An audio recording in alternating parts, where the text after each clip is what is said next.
I'm still in the womb. Now, tonight is the second presidential debate between Senators McCain and Obama in Nashville. Now, Tom Brokaw is moderating, and it will include questions from the audience members and internet submissions. And the gloves seem to be way off now. So are there any predictions, ladies? I think that the town hall type stuff is where McCain is usually excelled. Yeah, he's good at it. He's really good at that town hall. So it'll be, you know, Barack is real cerebral. So it'll be interesting to see how he does. I'll tell you what bothers me, and I don't know whether the town hall, and I think it bothers a lot of people, I don't know whether the town hall format will preclude this, because it may not be a question that comes from the audience. But the fact that this is now getting so dirty and mean, and things that are being dredged up from the past, and both candidates, some of them are, and each of them have their attack dog. Sarah Palin is the attack dog for Obama, and Obama's people seem to be the attack dog for McCain. Right. It is so guilt by association. It is dredging up things that were discussed years ago and months ago in the campaign. Why does it have to be so dirty that I think everybody is disgusted? And I can give you examples of just what I heard this morning, but I think I won't add to it. Oh, well, I mean, what do I hear? With Obama, he is responsible for the economy. Why? Because he is so left-wing.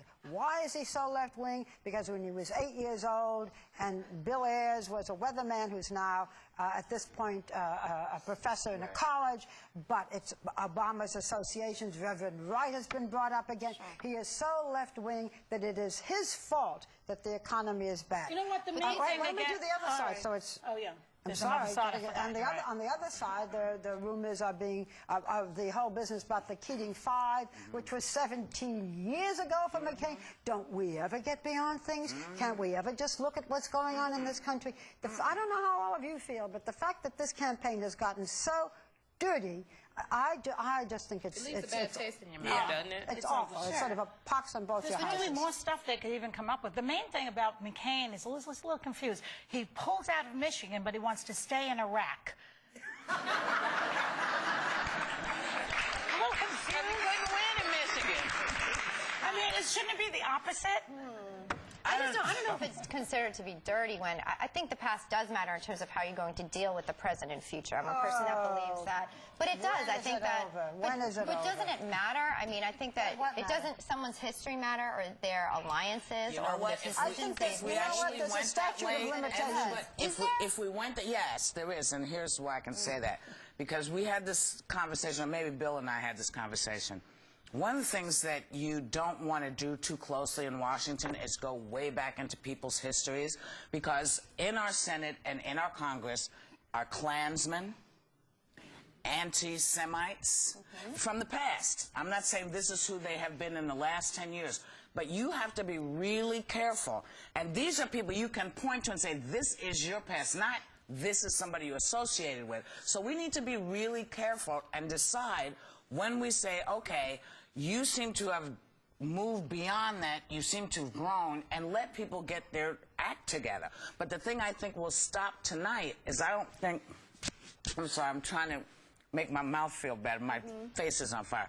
I think that the people who are sitting in the town hall meeting will not allow them to get to that nasty place, which goes to your question. There's one more thing I want to say, just on a personal level, and I say this because I wrote about this in Audition, in my book, and I think many of us have had the same thing.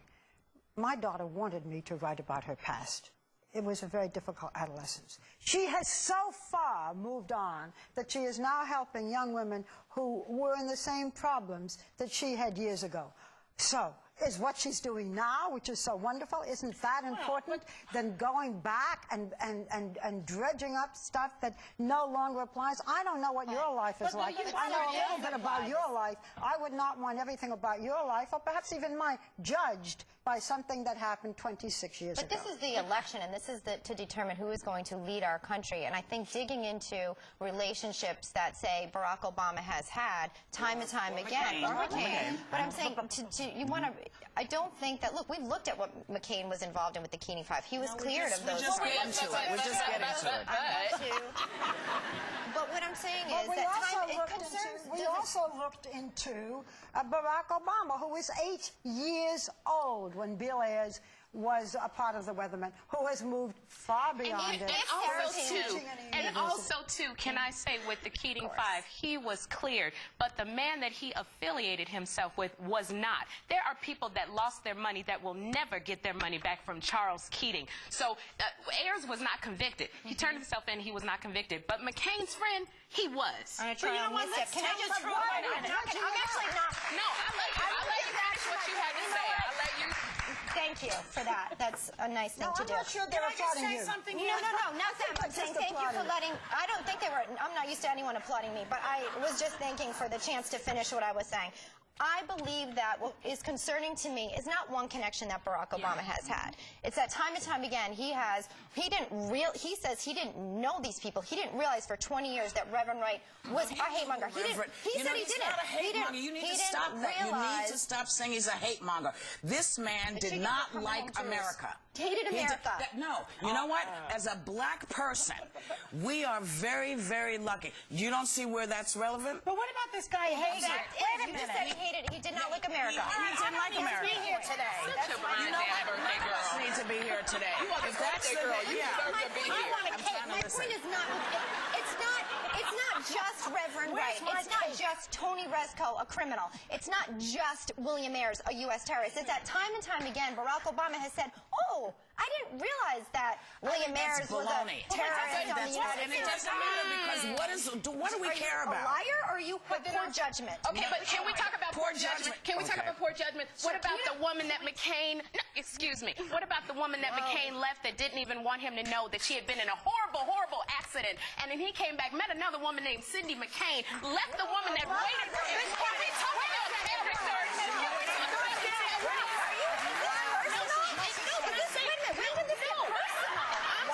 Elizabeth, no, it's not personal. It's passion. That's what it is. I'm not making it personal. Relax. It's a lot of passion. But when you talk about character, when you talk about integrity, you keep saying Obama. McCain has got some stuff too, and he's got some stuff in his past too. We can't just keep looking at Barack. Can I ask something, let's match please? them up. Can Let's we match not, them up. on this program, and this is what I was talking about yesterday, can we not stop slinging mud around? We are intelligent women. There are enormous issues in this campaign. The country is terrified, the world is terrified and worried about the economy. And these things, I think, are so irrelevant. Let us try to address their program for the future and not fling garbage around ourselves. Both are important, though. Both are important. If you want to talk economy, if people want to put it on the Republicans in this administration, it was the Democrats who were pushing these subprime loans. Barney Frank, Christopher Dodd. Let's do this. Let's break and come back. Elizabeth, you're listening to Sean Hannity too much. You do not. And who are you listening to? And we're gone. We'll be right back with more Hot Topics.